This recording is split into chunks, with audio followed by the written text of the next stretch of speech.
Hey, what's up YouTube? So I have a viewer question on these Maxi Paws, and I told him I couldn't remember the name because I just remember them by Rainbirds, because you got a lot of Rainbird stuff and you have your hunter stuff as well. If you have any dinosaur ones like so, you know, you might want to remove them. But I just wanted to go on a couple things with people that are going to be running into sprinkler heads. You'll have a few different types. It depends on how far you want them to pop up. But one thing I wanted to point out today, before you just go and try to unscrew a line, if you don't know what's there, you might want to dig it up, because as you can see, it comes in on the side here or the bottom.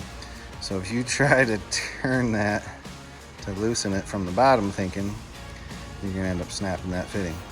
So be cautious of that. But you'll have some other smaller sprayers. I'm gonna go into a video on some of these smaller Rainbirds and the different kinds of tips but those are really simple. But back to these Maxi Paws.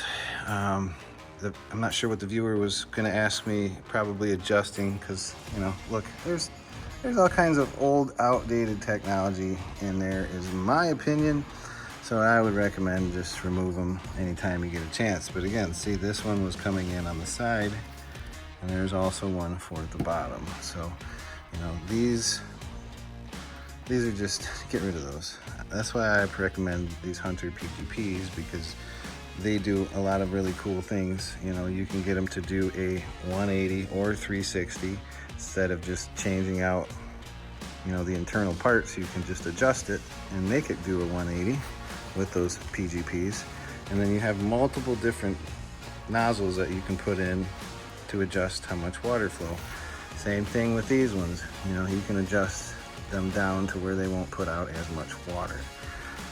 But as far as these Maxi Paws, you know, 30 years ago, they probably were pretty awesome, but I recommend just get rid of those. So any more questions on these kind of things, just let me know, but I'll have another video coming out on some of these smaller sprayer heads. So, all right, catch you guys later. Take care.